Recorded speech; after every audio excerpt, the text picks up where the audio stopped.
Mu ntara ya Gitega kuronka igitoro co mu bwoko bwa esanse hamwe n'icamazutu ku masitasiyo asanzwe agitanga si coroshe. Abanyagihugu bo muri iyo ntara bamenyesha ko aho kigize ngo kiraboneka batonda imirongo miremire kandi bigashikaho bataha batakironse. Isoko ryacu mu bunguruza abantu muri iyo ntara bimenyesha ko kino gihe kugira baronke igitoro bakigura kuri magendo ku giciro kizimvye. Iritiro ry'igitego ca esanse barironka ku mafaranga y'amarundi ari hagati y'ibihumbi 5 n'ibihumbi 6 mu gihe igiciro n'amategeko ari 2,200 kw'iritiro. Nayo igitoro co mu bwoko bwa mazutu iritiro rigurwa hagati y'ibihumbi 4 n'ibihumbi 5 ryategerezwa kugurwa 2,650 vy'amafaranga y'amarundi. Abo banyagihugu bamenyesha ko iryo kena ry'igitoro ryagize ingaruka ku buzima bwabo bwa misi yose. Aba bakavuga nk'amatike yo kwiyunguruza yaciye aduga.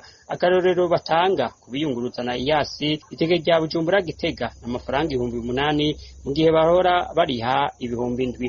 Nayo abiyunguruza mu modoka za Probox bari hagati y'8,000 n'ibihumbi 10 bahora bariha 7,500. Amasoko yacu amenyesha kandi ko n'abunguruza abantu ku mapikipiki batatanzwe kuduza ibiciro.